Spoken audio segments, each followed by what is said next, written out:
Say goodbye to regular flashlights. The Star Patrol Spotlight is here. This light shines a beam that's insanely bright, whether it's a blackout or a bear attack. The 10 powerful modes of illumination from Star Patrol just might save your life. With 30,000 candelas of crazy bright light, a hands-free kickstand, and built-in power bank, you can go from spotlight to floodlight with the pull of the Star Patrol's trigger.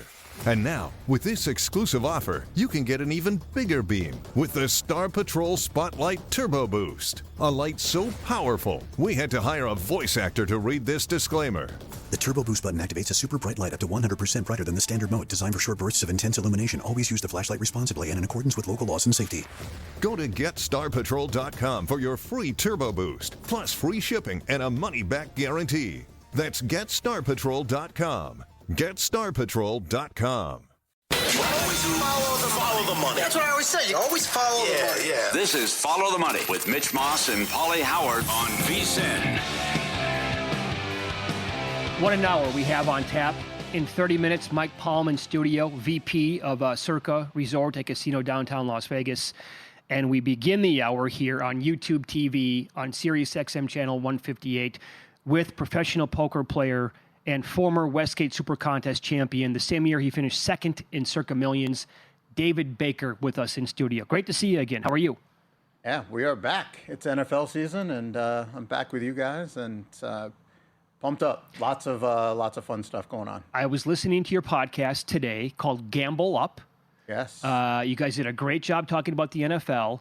And I love, like, at the beginning, you said something like, from this time of the year to this time, I'm all poker. When that's done, I'm just nothing but football from now until February. Yeah, my wife, she has now lost her husband for the next 4 months. She says, she says goodbye around this time, and I'll give her a little, Tuesday, Wednesday, but. Yeah, it's all football all the time for me now. I've been just inundated doing fantasy drafts every night, working on trying to think of different angles for Survivor. I don't sleep anymore, just thinking about how to best, game the system as far as, taking advantage of all the information that's out there and trying to come up with new strategies. That's kind of the name of the game. I mean, we've all kind of figured out a lot of the basic things in these contests and for betting and for all those things. And it's kind of trying to figure out a way to maybe take that next step and be ahead of the game. When we won the year that we won in Westgate, I was kind of ahead of the game with the COVID and how the crowds and things were going to react. And that's, I contribute that a lot to how I won. So kind of trying to figure out what's my angle for this year. How about this? With the documentary, and more eyes are on that, and now we're going to get probably close to 20,000 people in the Circa Survivor. Are we ever going to get to a point where it's too public, the knowledge is too public out there to avoid the most popular team in the first week or the first couple of weeks of the season? Well, I think that's something that's very exciting, and that's one thing that I'm gonna do some work with Survivor Sweat this year on some content, and one of the angles that we're gonna go with is trying to take a look Saturday night when the selections come out, and how is the public really moving, and is the contest and the information becoming so public that maybe you're zigging when they're zagging, and then you kind of go back, and are we at a point where maybe the chalkiest picks are the best picks because everybody's trying to be too contrarian and kind of trying to stay ahead of those movements? I mean, that's definitely one thing that I'm thinking this year is how many people are going to try to get too cute in the Survivor contest, because, all these, now people have kind of figured out that popularity is a big part of Survivor contests. And if we know one team's 74% to win and one team's 68% to win, then, then the 68% team, it has to be selected X amount of times in comparison to balance out all those different factors. So maybe people are zigging. If a large majority of the people are zigging, then maybe your job is to just stay pat and maybe go more chalky, or maybe you have to go down 3 levels instead of down 1 level as far as the pick, and just kind of trying to track that throughout the year. And also, as the contest goes on, who gets upset changes metric of who's in the contest. Last year, several of the chalk teams lost early, so I found that a lot of the people who advanced were people who took more contrarian plays early. It wasn't the chalk players, because so many of the chalk teams got eliminated the first few weeks that I thought that actually taking more of a chalk team a little bit later, you weren't going to get as heavy a concentration as you thought you were, because a lot of those people had a different mindset. Now, if the chalk teams make it through and all the contrarian players are losing the first 3, 4, 5 weeks, now you're really going to probably get an edge on the contrarian side, because everybody who's kind of advanced has always been taking the biggest favorites. So kind of just watching how the year shakes out to kind of make your strategy. I think you can't be too stubborn in a certain strategy. You've got to kind of see how the season plays out. Last time you were in studio after you won another bracelet, you said Derek Stevens and Circa will always get my business, and you came heavy. Was you tweeted that, we retweeted you as well with the Full House and the Grandissimo. Why did you decide to do the Grandissimo?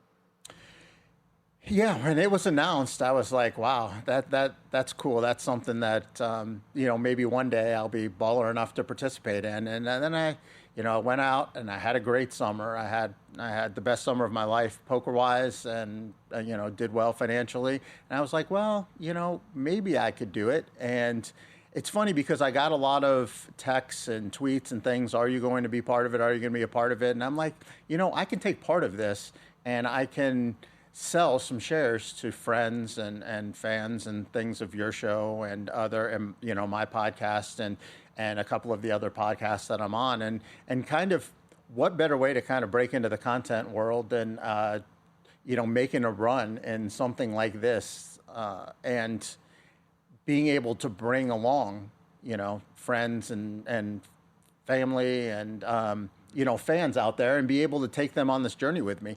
I mean, it's going to have like what? I mean, we're probably going to end around 30, maybe 30, 35. I think we will get another, 10 or so. That's what Benson said. Yeah. He said Jeff Benson's about 35 now. Yeah, I'm thinking so 35. So if we get somewhere, let's say between, let's take the middle, 33 to 38 of those things.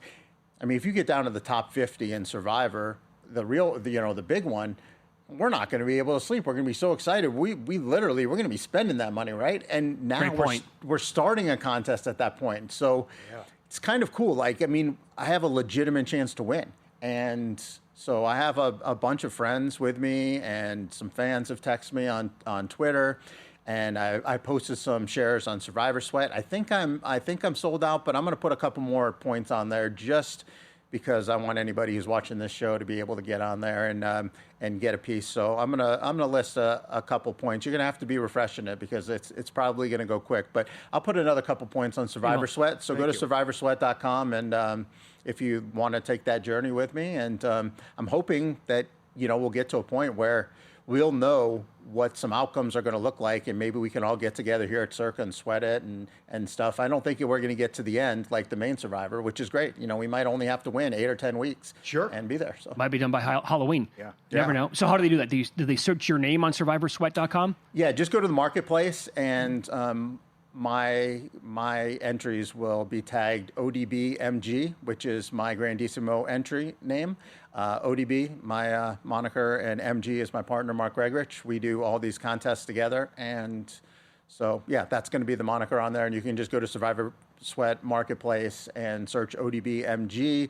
It'll say Grandissimo, and I'll put a couple of 1%ers out there. Okay, very cool. David Baker, our guest, pro poker player, obviously very good at betting on sports as well. He won the Super Contest at the Westgate during the pandemic year. That same season finished second, almost pulled off the double whammy. That was here at Circa Millions. But you're not back in the Super Contest this year? Yeah, I think we're gonna pass the Super Contest, and that place will always have a special place in my heart, and I'm sure with Circa as well. And they're the forefathers of this contest. But Circa's just so much bigger, and the app is so much better. And so, we just decided to consolidate our efforts here, maxed out my, the picks here, and just kind of really focus on, I want to win a lot of money. I mean, I'll be honest, I've won some things in my life. I've been very fortunate in both poker and with these football contests, to have a few victories, which, you know, they're all once in a lifetime victories, and to have several of them on my resume is nice. Now I just want to win some money, you know, and I don't have to. You don't have to win at Circa to make a lot of money. I mean, you can finish top 5 and make a lot of money. And I really think when it comes down to end game, Mark and I have a real good grasp of game theory and how to play contrarian sides versus chalk sides, and how to, you know, differentiate yourself and things like that. So I really like that idea. And also, you know, they have all the quarter contests here and stuff. So even if your entries are out, then, you know, you still have secondary ways to make, you know, 6 figures on just a 4-week window. Go ahead, Paul. I was going to say, because the last time you were in, you won a bracelet, and then you also made a deep run. You were the chip leader, and they were down to 3 players left. How much does that sting? Not having it in the bracelet, and then you get well compensated, but not what you could have won. Compare that sting to making a deep run and not cashing, or a similar feeling. And we have about a minute here, David. Yeah, I will say that poker is different than the football contests, because poker, it kind of all happens over a very, very short period of time. You know, I made the final table, I played multiple hours, got chip lead, then busted. But here in the contest, you're sweating that thing for weeks at a time. So 1 week, and then you have to wait. It's basically like playing a hand of poker every day or something, or it just moves so much slower. So you have weeks and weeks and weeks to feel the pressure and everything. Unlike poker, it kind of it's just kind of over before you know it. It's like binge watching a TV show that just dropped on Netflix, all 8 episodes, compared to like waiting every single Sunday night for the next episode. Very good. So you're going to go, you have 10, Mark has 10 in Survivor, or do you guys have more than that here at Circa? Yeah, Mark has 10, I have 10, and then, you know, we each have a small percentage of a couple of friends of ours that we'll just kind of advise with them. But for the most part, we've got our 10 each, and yeah, that's it. And then we have 5 in the contest, in the picks pool, and yeah, so we're out there. We've got some money on the line this year. We got plenty of Survivor entries. We've got the 100K, and we've got all the millions picks. So yeah, we'll be out there gambling. More with pro poker player and former Westgate champion at the Super Contest, David Baker, up next. His new podcast is called Gamble Up. He made a comment about a little bit of Survivor strategy on his podcast that I found very intriguing, and I agree with. We'll tell you what that is next.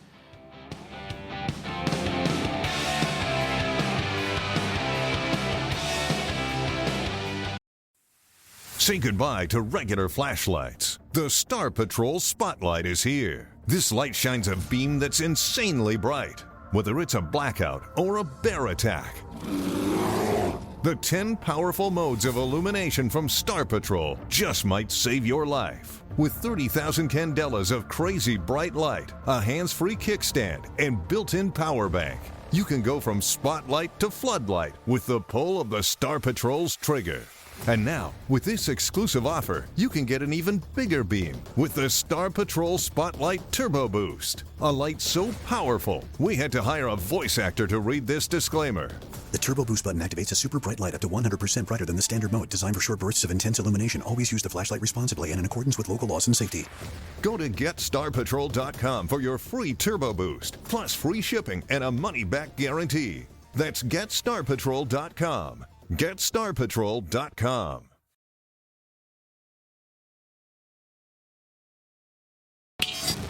This is Follow the Money on VSiN. It's good to have you on board as we continue here with professional poker player David Baker. He and his partner won the Super Contest over at the Westgate back in 2020. That same year, they finished second by like a hair in Circa Million. So that was a terrific year. Very good at the contest as well.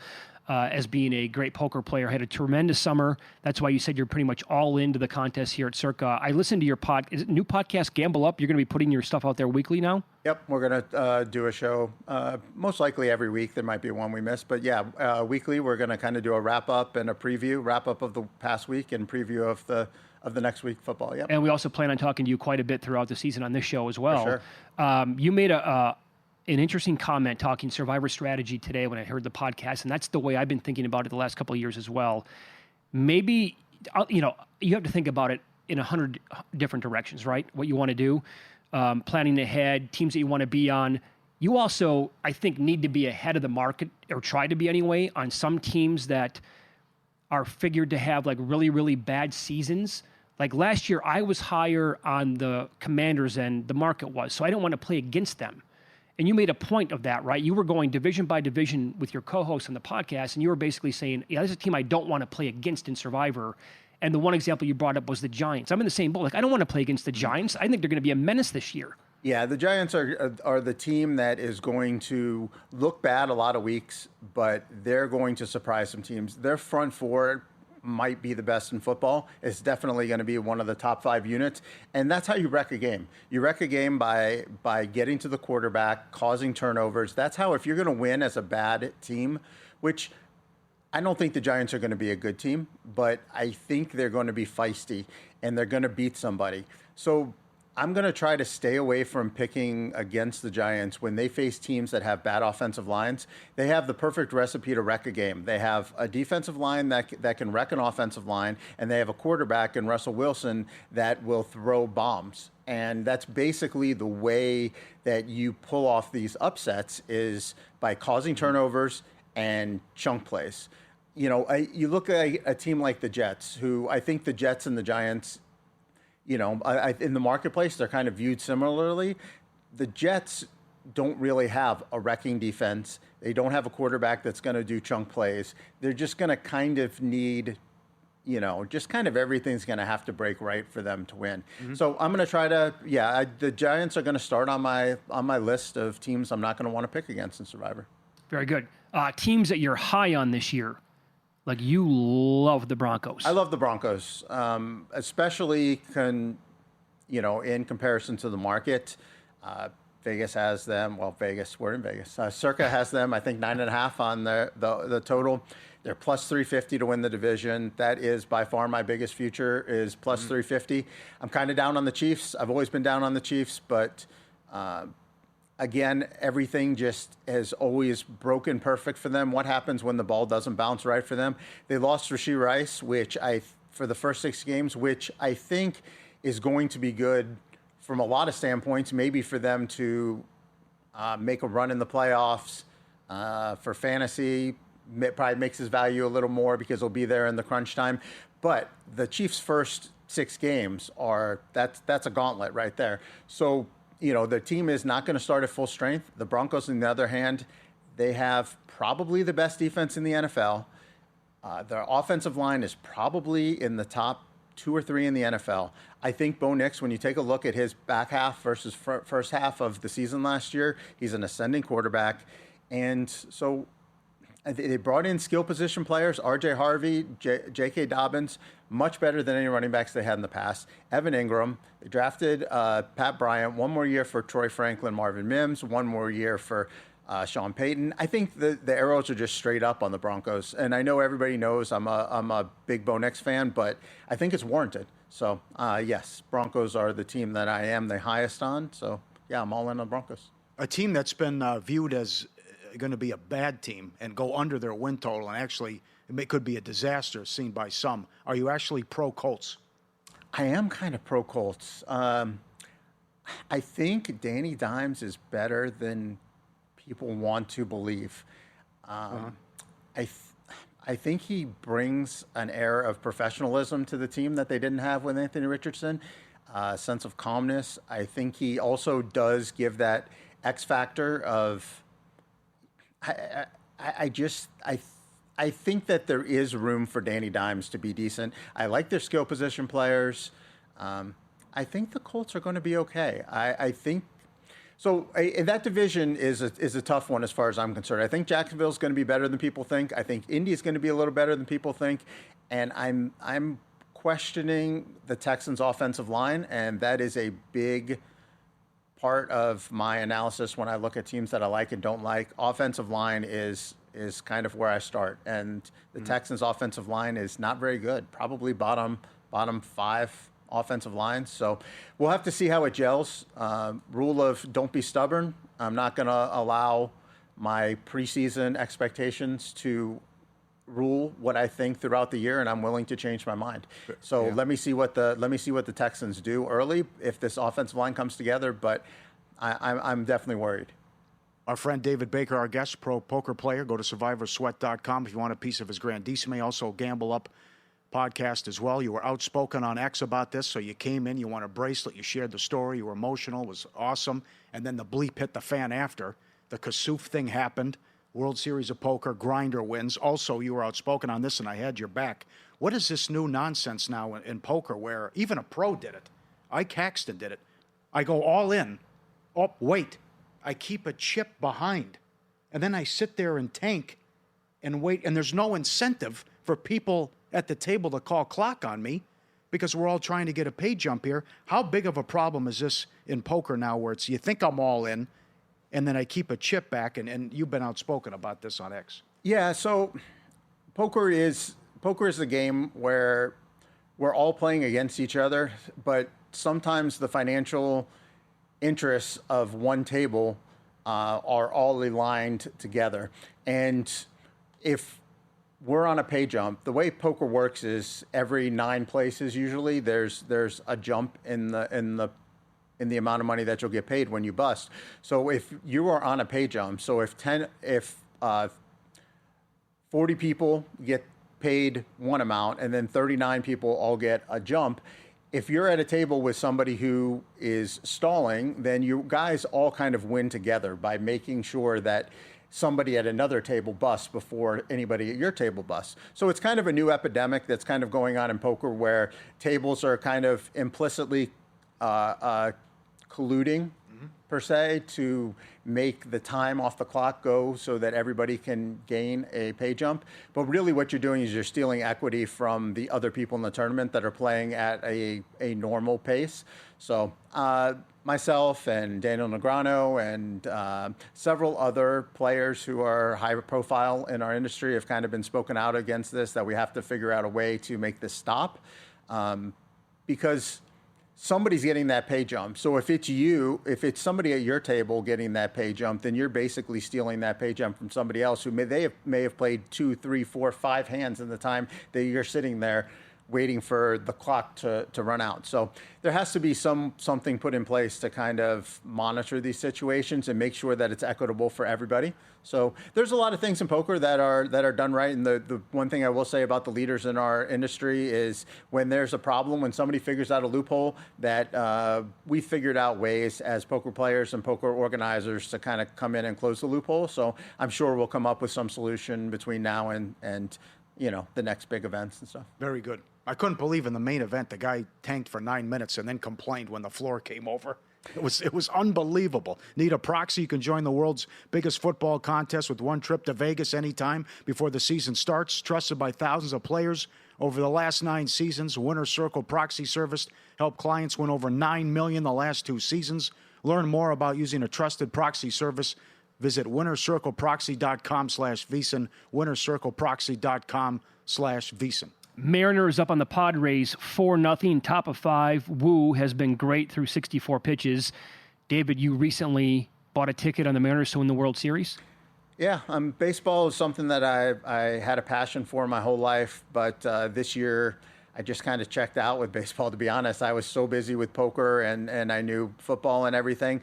But then, in between football and poker, I was like, let me just get one team to sweat for the year. And so I looked at the Mariners. The price was nice. Got a nice little 16-1 ticket. Just a little something to, spice it up. And, their number's lower now. It's like 12 or 13. Mm-hmm. So I got a little 16-1 ticket on the Mariners. So support my friend Mark, Seattle homeboy. Very good. And the audience can follow you on X. Yeah, X, AU, David B. is my handle. AU is Auburn University. That is my beloved alma mater. And, David B., my name. So, follow me on X and like and subscribe, Gamble Up Pod. And I'll be on this show, multiple times throughout the season. And, very good. Looking forward to it. Love talking to you. Thanks so much for the time today. Yeah, thank you, guys. Really appreciate that. By the way, Baltimore, his highest power-rated team in the NFL. Yep. Mike Palm, VP of Circa Las Vegas, in studio coming up next.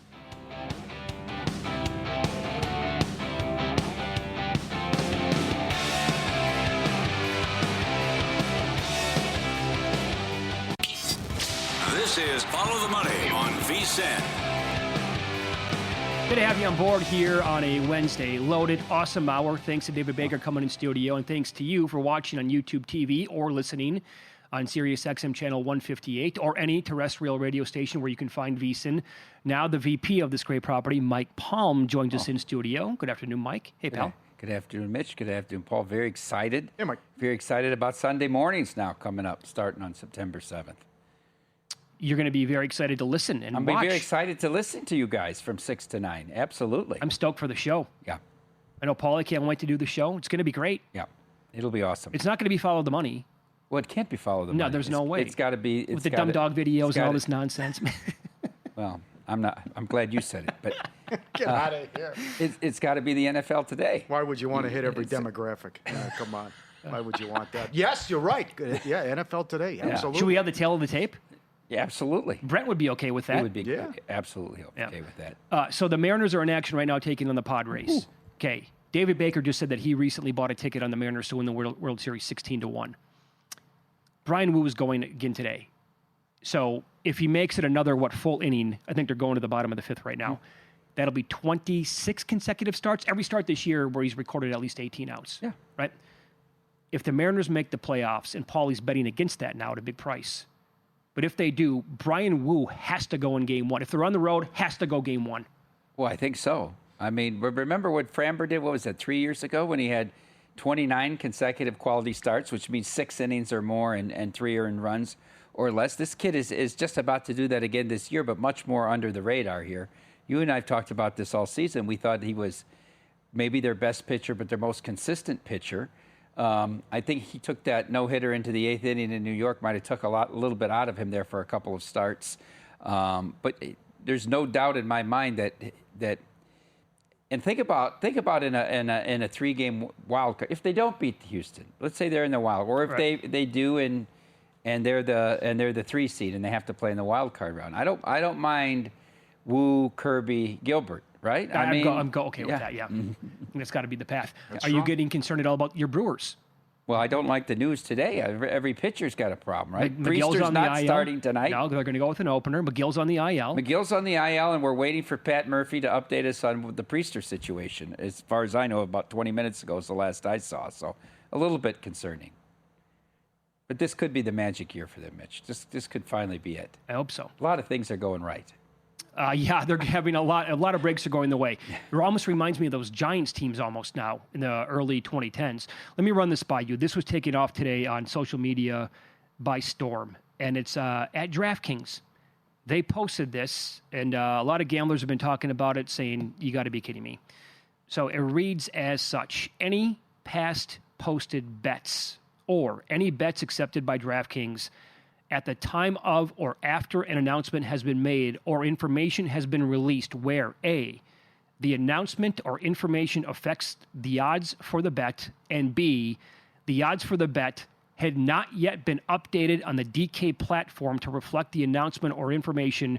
For example, only if an announcement is made that the starting running back of a football game is not going to play in the game, any bets on the backup running back accepted after such announcement was made, but before the odds on such backup running back have been updated on the DraftKings platform to reflect the announcement is an error. What are your thoughts on that? My thoughts are there's a lot of questions that come out of that statement. What are they defining here? What's their time frame that they get? Do they get 4 hours to move the line? And you can make all the bets you want, but they can cancel them as soon as they decide to move the line? What other bets? Is it just a backup running back? Let's give a situation where Josh Allen doesn't start for the Bills. The line's going to move 7 points. You have that information before them. Then the information comes out. They can cancel every bet on the Bills, on the total, on everything, the sides. It doesn't tell me anything. I don't know. They have to be able to define that to defend their position. And that's undefinable to me right now. You said something good, too, before, that you're penalizing someone putting For the work. good info. Yeah, good info. The guys that get good info. You're doing the work, right? That's Sure. A big part of this game, isn't it? That's right. To get the info first. And when they beat us to it, hey, you win. I mean, course, you got the info. Yeah. The info doesn't always win, right? But the info informs you of your bet. Doesn't mean that the bet has to win.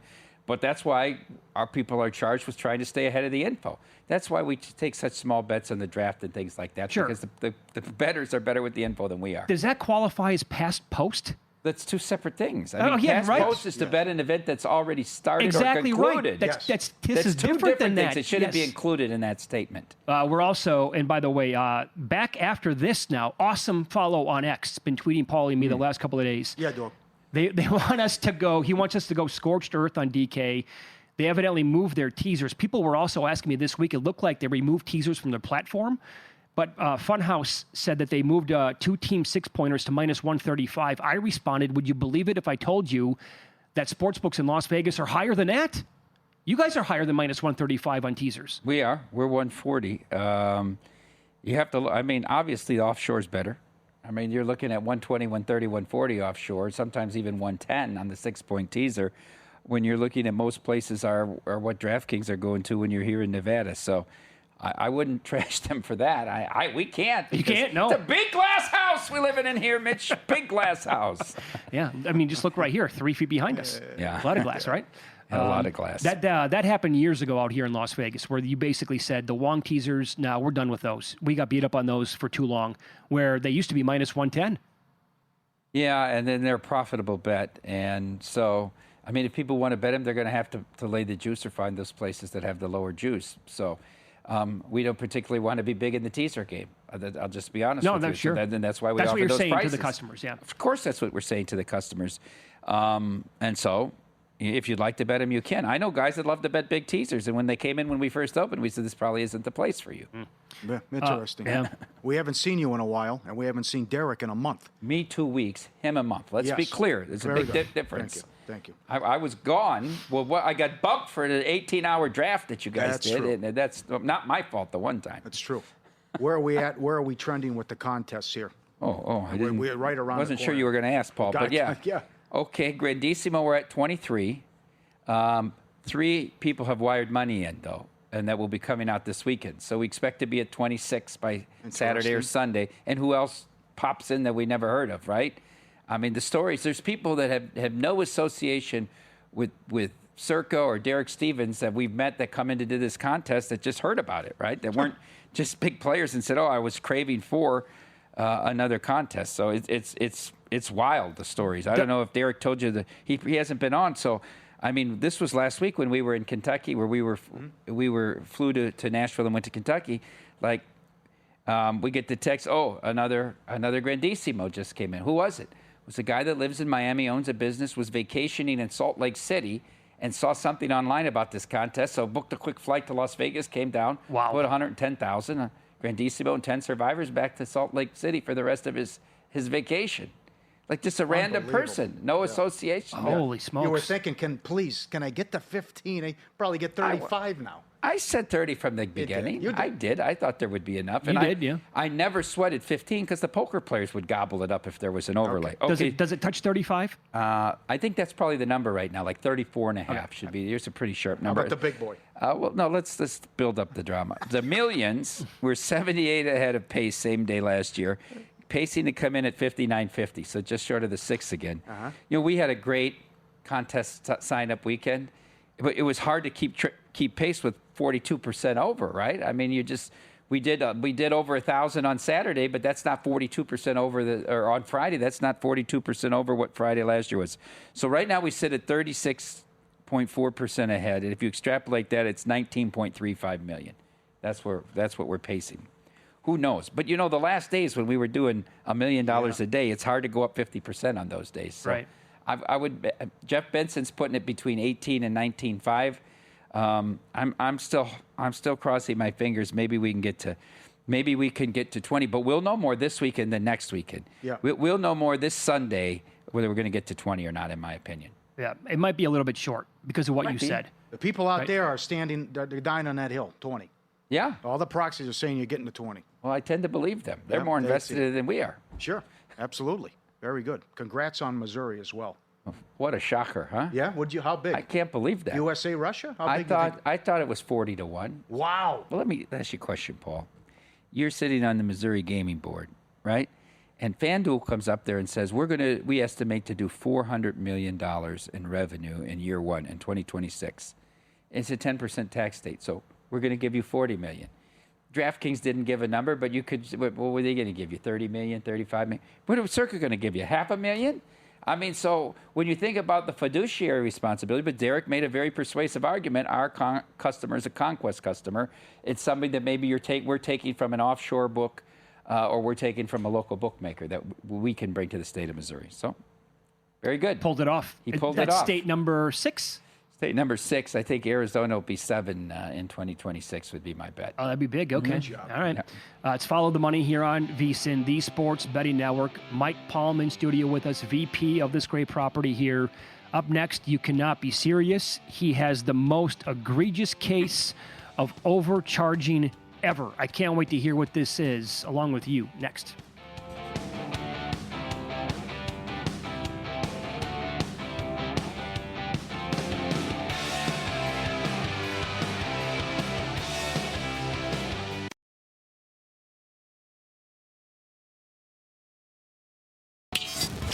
This is Follow the Money on VSiN.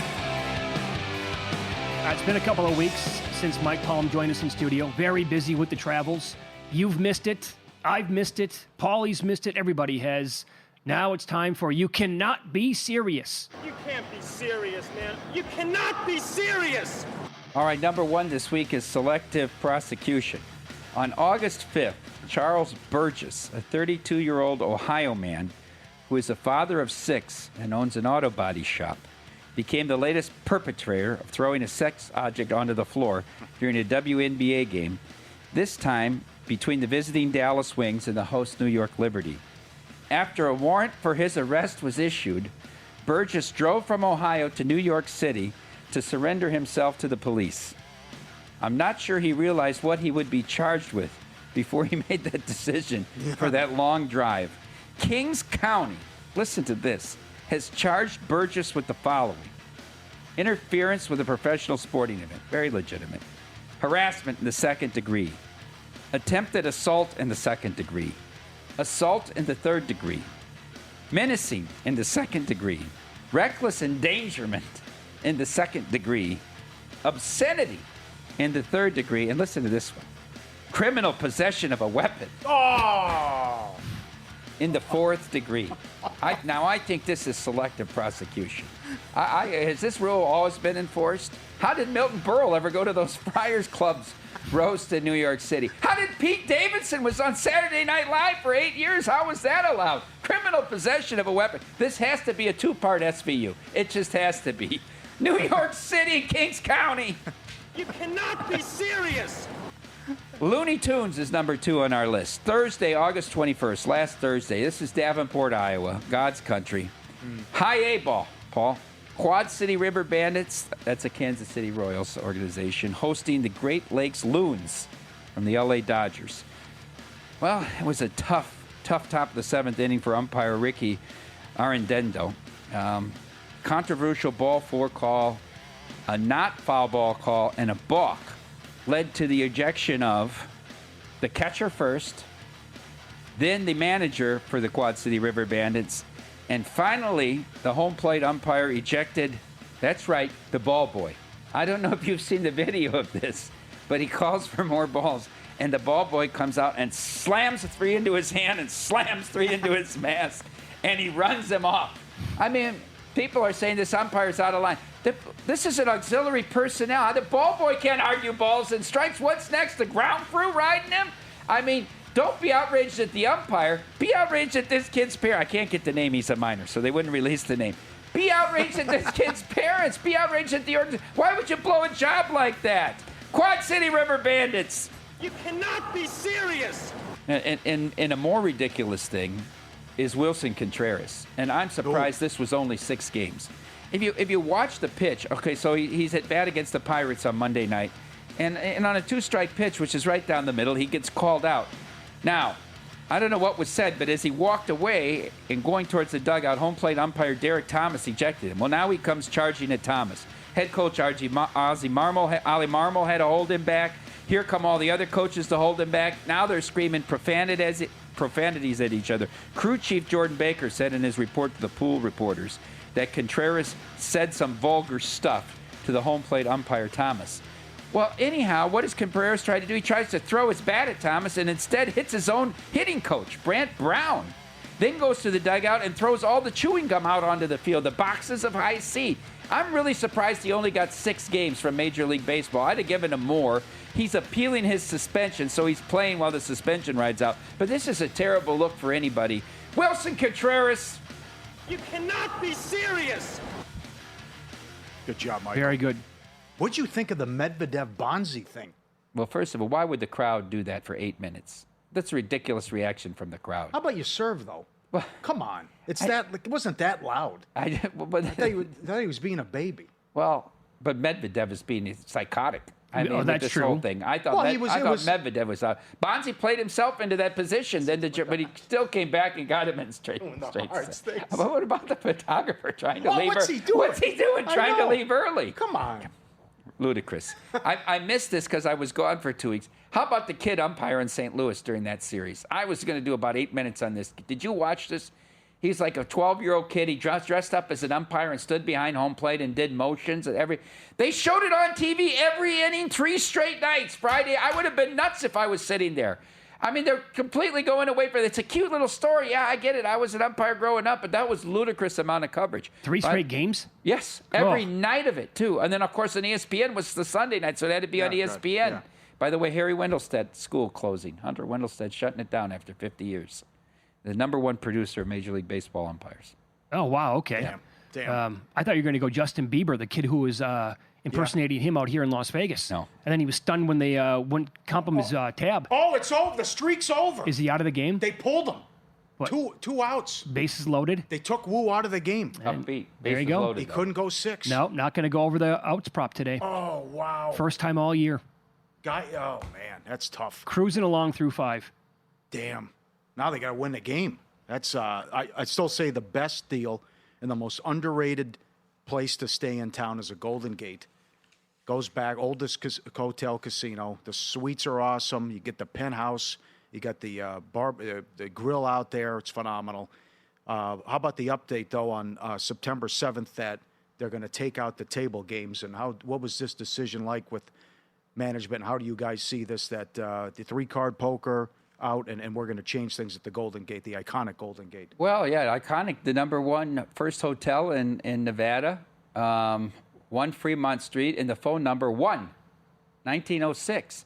So very historic, and of course it was the first in Las Vegas that had the dancing dealers too. So another very historic thing. The Rat Pack used to hang out there. Look, it's a result of this increasing cost of labor, and as you know, table games is very labor intensive, and you know, Nevada is not a state where you count tips into the minimum wage like Michigan does. So it's irrelevant how much tips you make when this federal minimum wage law keeps going up. So even for the dealers or valets who are highly tipped positions, it still goes up. So it was tough to fight. And to be honest with you, we could have, deployed that staff that's there to open up games that we weren't able to open up at Circa and the D, especially the D with craps, right? Because we were having a hard time opening the second table.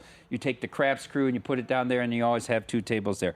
And it will be replaced by electronic table games. We have some exciting ideas. You'll see these coming out on what we're going to do every night at the Golden Gate to make it really a party atmosphere. So it's the end of a nostalgic era. I know I've been watching online, all the girls that were dancing dealers over the years, seeing that it's ending, reacting to it. There's 18 different dancing dealers that are featured on chips there.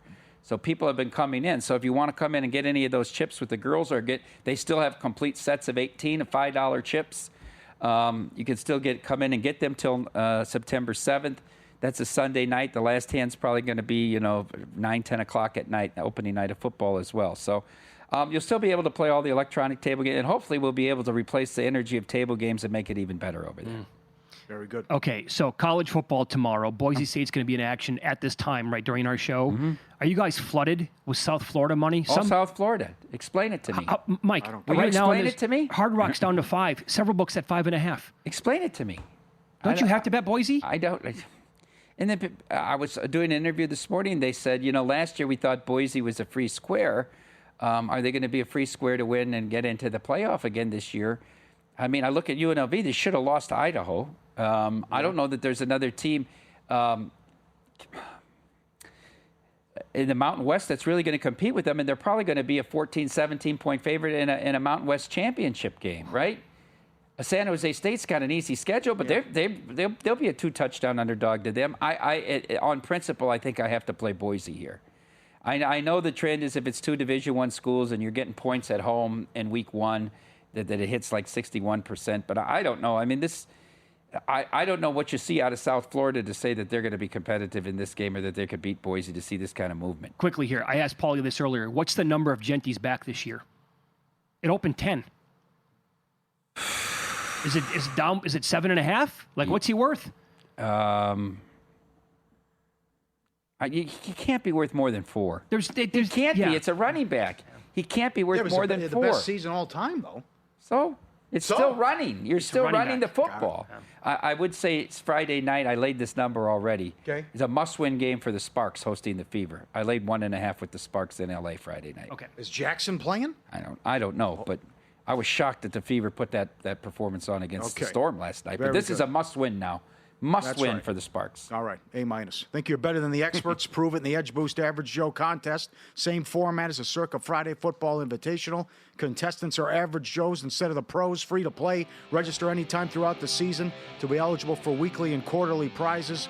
The grand prize, a spot in next year's field. Sign up now, vsin.com/Joe. We will get into tonight's Major League Baseball card coming up next on Follow the Money. It's VSiN, the Sports Betting Network.